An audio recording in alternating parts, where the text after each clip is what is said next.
स्वागत है दोस्तों आपके अपने YouTube channel study exam study में। मैं संदीप आपको भूगोल के बारे में पढ़ाऊंगा और फिर आज हम कुछ और पढ़ेंगे। आज हम पढ़ेंगे भूगोल में जो बहुविकल्पीय प्रश्न पूछे जाते हैं जो बोर्ड एग्जाम्स में होते हैं। उसमें एक एग्जाम में किसी भी कक्षा में मतलब 12वीं कक्षा में एक पेपर में 8 प्रश्न होते हैं जो बहुविकल्पीय प्रश्न पूछे जाते हैं। तो अभी के कुछ कक्षाओं में हम एक दो कक्षाओं में लगभग 8 से 10 प्रश्न पत्र पुराने साल के जो हैं उनको हम सॉल्व करा देंगे और उसके बाद फिर हम 1 नंबर 2 नंबर के प्रश्न पे आएंगे।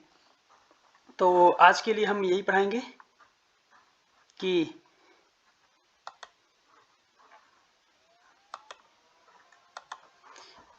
तो देखिए पहला प्रश्न पे देखते हैं, मानव भूगोल की निम्न में से कौन सी संकल्पना प्रकृति की सर्वोच्चता में विश्वास करती है? संभववाद, प्रत्यक्षवाद, पर्यावरण निश्चयवाद और नव निश्चयवाद। तो मानव भूगोल की कौन सी संकल्पना प्रकृति की सर्वोच्चता, अगर प्रकृति की सर्वोच्चता की बात करें तो ये पर्यावरण निश्चयवाद है। प्रकृति की सर्वोच्चता की अगर बात करें तो इसमें सही होगा पर्यावरण निश्चयवाद। दूसरा प्रश्न है, निम्नलिखित देशों में से किसकी जनसंख्या सबसे अधिक है? बांग्लादेश, पाकिस्तान, संयुक्त राज्य अमेरिका और अफगानिस्तान। तो अगर सबसे ज्यादा जनसंख्या की बात करें तो इस समय इंडिया की है और दूसरे नंबर पे चाइना है, तीसरे नंबर पे अमेरिका। तो जब दुनिया के तीसरे नंबर पे अमेरिका है तो इन देशों से तो आगे है ही, तो इसमें इन चारों देशों में सबसे ज्यादा जनसंख्या अमेरिका की है। ठीक, आगे देखिए, इनमें से कौन सी एक बागाती फसल नहीं है? बागानी वो होता है जिनको बाग की तरह लगाया जाता है, जैसे कॉफी, चाय या फिर और भी रबड़, ये सब चीजें बागानी फसलें हैं। और इसमें पूछा है कि कौन सी बागानी फसल नहीं है, तो इसमें मक्का बागानी फसल नहीं है। किस प्रकार की कृषि खट्टे रसदार फलों की कृषि के लिए जानी जाती है? खट्टे रसदार फलों की कृषि के लिए जानी जाती है, तो वो क्या है? वो है भूमध्य सागरीय कृषि। ये सहकारी कृषि नहीं है, रोपड़ भी नहीं है, बाजारीय सब्जी कृषि भी नहीं है। ठीक, क्वेश्चन नंबर 5 है, निम्नलिखित में से कौन सा एक तृतीय क्रियाकलाप है? तृतीय क्रियाकलापों के बारे में आपने आर्थिक भूगोल में पढ़ा होगा।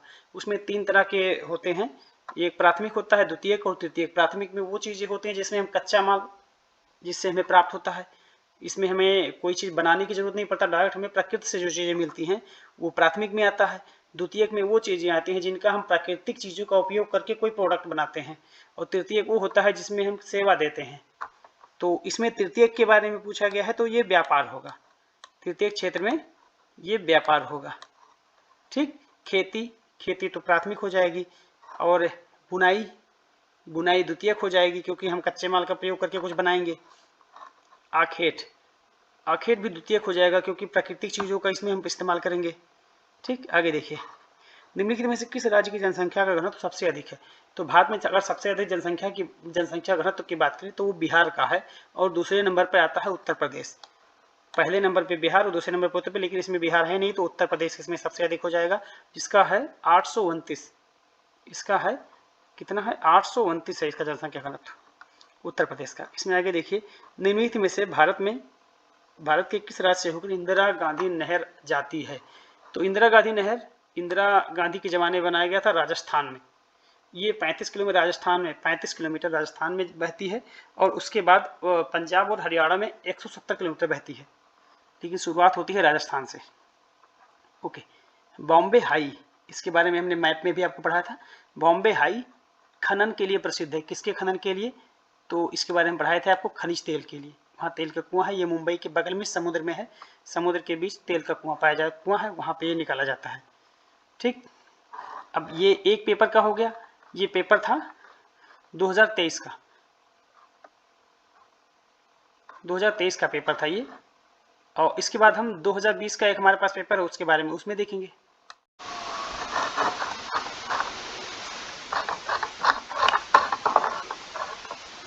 ये देखिए, ये 2020 का पेपर है।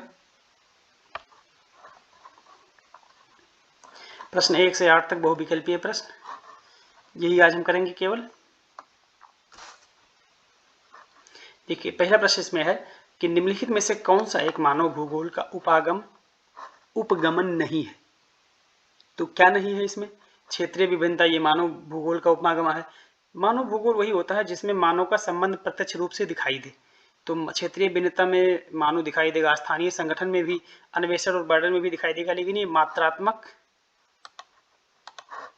मात्रात्मक क्रांति जो है, इनको हम कह सकते हैं कि ये मानव भूगोल का उपागम नहीं है। ठीक।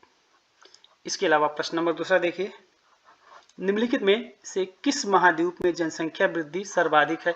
तो आप सभी लोग जानते होंगे सबसे ज्यादा जनसंख्या यहीं पे है, और सबसे ज्यादा जनसंख्या वृद्धि भी एशिया में ही होती है। ठीक।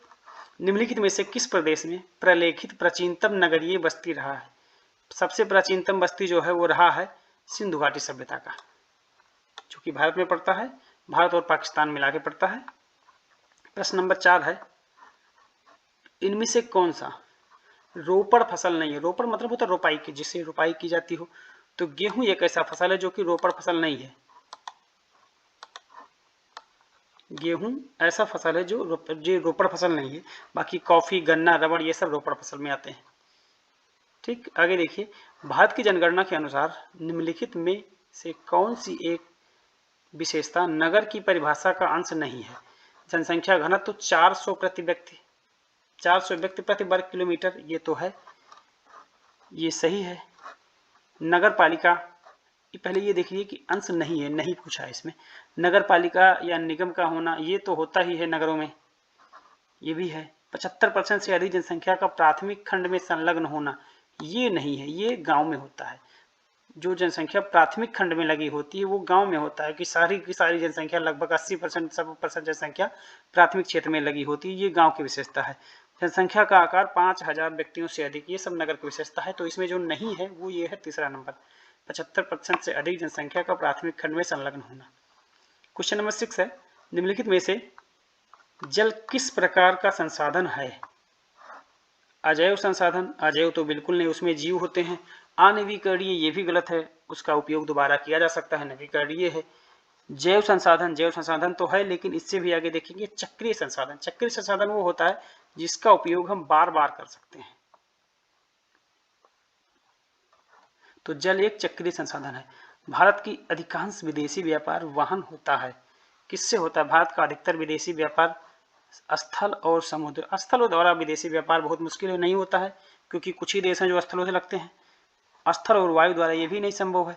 समुद्र और वायु द्वारा, हाँ, यही सबसे सटीक उत्तर है, क्योंकि केवल समुद्र से तो होता नहीं है, समुद्र और वायु दोनों द्वारा होता है। निम्नलिखित में से कौन सा रोग जलजन्य है? नेत्र श्लेष्मकता रोग, आंखों का रोग जो है वो उसका पानी से कोई संबंध नहीं होता है। श्वसन संक्रमण, ये भी पानी से संबंध नहीं होता। श्वसन नली, ये भी नहीं। अतिसार, हाँ, ये सही होता है। ये पेट का रोग है जो कि पानी से पूरी तरह से संबंधित होता है।